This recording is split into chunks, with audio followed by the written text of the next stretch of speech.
আমি তো দেরি করে ফেলাইলাম, 1000 টন ইলিশ ভারত যাইব। ওরা মনে হয় আমার রেখে সবাই বিমানে উঠে গেছে। না না, তাড়াতাড়ি যাই তৈব। এই ইন্ডিয়ার টোটটাই কেমন জানি, যখন তখন যাওয়া লাগে।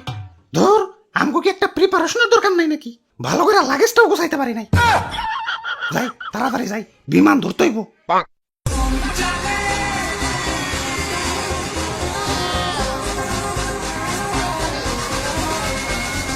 আরে ও দাদু, সোলো চালাও, আমার থুয়ে যাবার লাগছো কেলা। রে বাপুরে, ইয়া শুনমাই নাকি ইলিশ তো সব ভারত চলে যাইতাছে। হাই হাই কও কি, এখন ইলিশ যদি সব দাদা গো দেশে যাইগা, ইয়া তোমরা খাইবা কি? ইয়া লইটকা শুটকি। হ্যাঁ, শুটকি মাছের গন্ধ আমি সহ্য করতে পারি না। দাদা তাড়াতাড়ি আহেন ভাই, ইলিশ বর্ডার ক্রস করার আগেই পদ্মার পার যায় আমাকে ইলিশ ভাজা খাইতে হইব।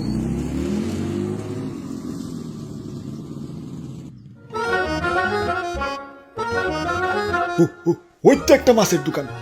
ওই ভাই, আসেন আসেন, একদম টাটকা মাছ, এই মাত্র ফ্রিজ থেকে বাইর করে আনছি। ওরে বাপুরে, ইলিশ কই? আরে ইলিশ বাদ দাও তো, এই যে দেখো কত বড় পাঙ্গাস।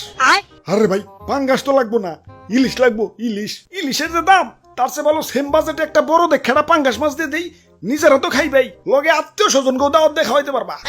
ওরে বাপুরে, আমাকে সেম বাজেটে ইলিশ মাছই লাগবো।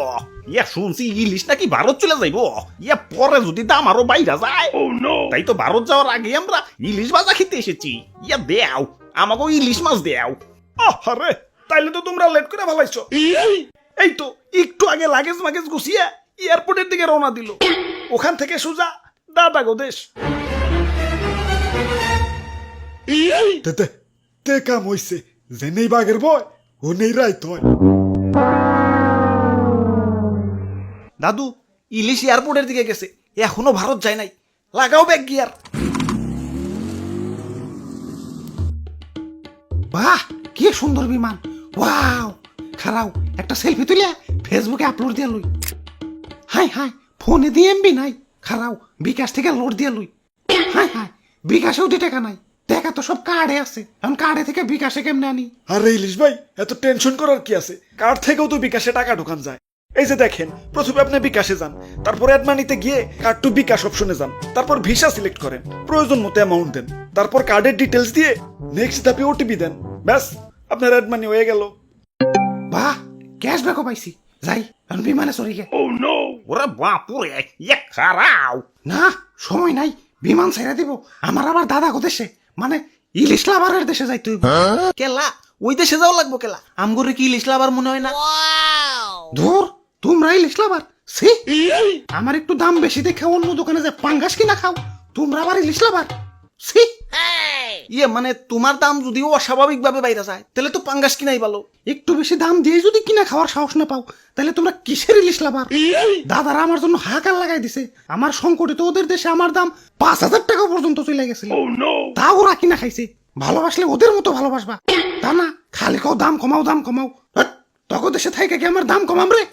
যা ভাগ, ডিস্টার্ব করিস না। ওরে বাপুরে, ইয়া দেশে এমনি যে ইলিশের দাম, এখন ইলিশ যদি ভারত জায়গা, ইয়া দাম তো আরো বাইরে যাইব। ইয়া যেমনি হোক ওরে আটকাই তুইব। ওরে বাপুরে, এই জুয়ান বয়সে তুমি বউ বাচ্চা রেখে বিদেশ যাইয়া, ওদের কথা কি একবার ভাইবা দেখছো?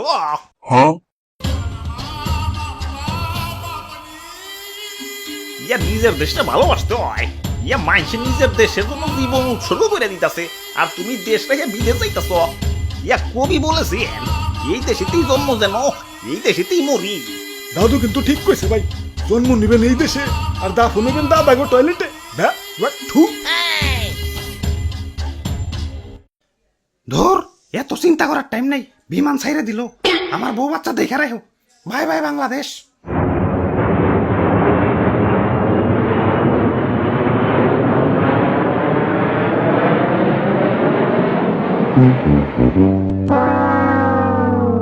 দাদু, ইলিশ তো গেল গা, এখন আমরা কি খাম তাইলে? আরে ভাই টেনশন করেন কে, বউ বাচ্চা তোরাই খেয়ে গেছে। হ্যালো ভাই, ইলিশের বউ বাচ্চা মানে ওই যে ডিমালা ইলিশটা দেওছে। ইলিশের দাম কিন্তু বাইরে গেছে। তাইলে থাক, ওই যে পাঙ্গাসটা দাও।